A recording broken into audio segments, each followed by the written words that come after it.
వాళ్ళ మీద ద్వేషం ఉండదు, కానీ అర్థం చేసుకోవడం తెలిసిద్ది. అలానే ప్రతి మనిషిని సమానంగా చూడటం తెలిసిద్ది. మనకు నష్టం చేసే వాళ్ళని తిరిగి మనం నష్టం చేయొద్దు, కానీ దాన్ని తగ్గట్టుగా భగవంతుడు చేసేంత దగ్గరగా మనం భగవంతుడు చూసుకుంటూ ఉంటాడు. కర్మభారాలన్నీ తగ్గిపోతాయి, వాక్శుద్ధి వస్తుంది, వాక్ ధాటి పెరిగిద్ది, వాక్శుద్ధి పెరిగిద్ది, వాక్ ధాటి పెరిగిద్ది. అనారోగ్యాలు తగ్గిపోతాయి. లేదు, అనారోగ్యాలు మనల్ని ఇబ్బంది పెట్టవు, అనారోగ్యాలు తగ్గిపోవాలనే సంకల్పం ఎందుకులే, కొంత ఈ శరీరంతో పాటే కర్మభారం తగ్గిపెట్టుగా భరిద్దాం అనుకుంటే అలా జరగవచ్చు. లేదా వాటిని మరో జనానికి పోస్ట్పోన్ చేసుకోవచ్చు. భావన అంటే మన సంకల్పం వాక్శుద్ధి పెరిగితే సంకల్ప సిద్ధి కూడా వస్తుంది, అవన్నీ పెరుగుతాయి.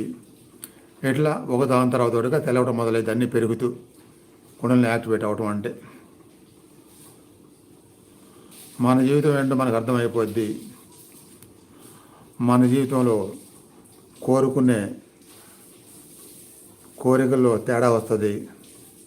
భౌతిక కోరికలు కోరుకోవడం తగ్గిపోద్ది, వాటి అవసరాలు తగ్గిపోతాయి, ఆధ్యాత్మిక మాత్రమే బాగా పెరిగిద్ది. ఇలా ఎన్నో మార్పులు వస్తూ ఉంటాయి, ఒకటని కాదు. గురువు చెప్పేదాన్ని తూచా తప్పకుండా పాటించవలకి మాత్రమే కుండలిని యాక్టివేట్ అయ్యిద్ది. అంత ఈజీగా మాత్రం అవదు.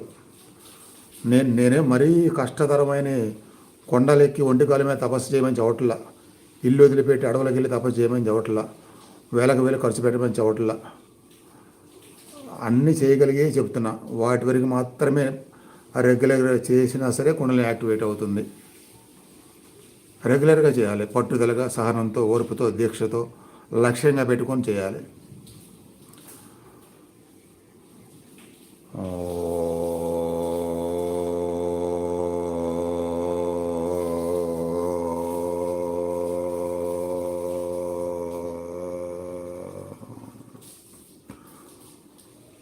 పార్వతి, ప్రభావతి, వడ్లమూరి. ధన్యవాదాలు గురువుగారు. ఈరోజు సాధనలో శూన్యస్థితికి వెళ్ళాను గురువుగారు. మీరు శక్తిపాతం ఇచ్చినప్పుడు నా వెన్నెముక పాముల కదిలిపోయింది గురువుగారు. చాలా వెచ్చగా అనిపించింది. విను కృష్ణాసి, విను ప్రభావతి గారు పెట్టిన మెసేజ్ నేను వినిపిస్తున్నా కదా, విను.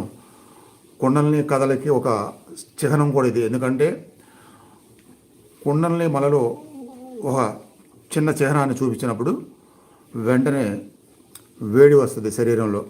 వేడి రావడమే కాదు, అది పర్టికులర్గా వెన్నెబాములో వచ్చిందని చెప్తున్నారు ప్రభావతి. కాబట్టి వెన్నెబాములో వెచ్చదనం అనేది ఆ కుండలిని ఎనర్జీ చిహ్నం అన్నమాట.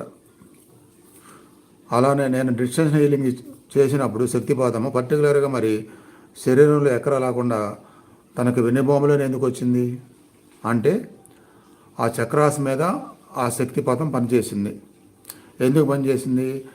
నేను ఏదైతే చెప్తున్నానో అవన్నీ పాటిస్తున్నారు ప్రభావతి. రెగ్యులర్గా రావడము, అన్నీ వినటము, ప్రతిరోజు దాన్ని ప్రయత్నించడము, నమ్మకం పెట్టడము, ఇవన్నీ చేస్తున్నారు. కాబట్టి తనకు తొందరగా ఆ శక్తిపాతం కూడా పనిచేసింది.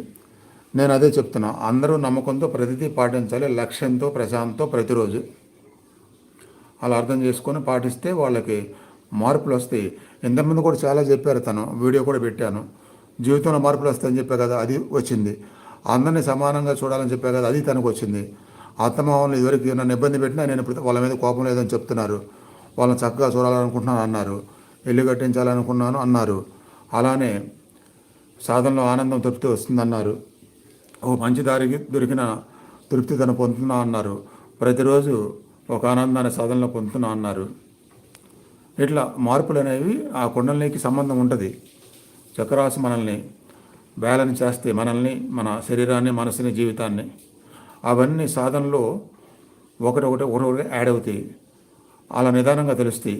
ఒకేసారిగా మొత్తం తెలియకపోయినా స్టెప్ బై స్టెప్గా తెలుస్తాయి అన్నమాట. ఇదంతా జీవితంలో పెట్టుకునే ఆధ్యాత్మిక అభిలాష, లక్ష్యాలు, సాధన మీద ఆధారపడి ఉంటుంది.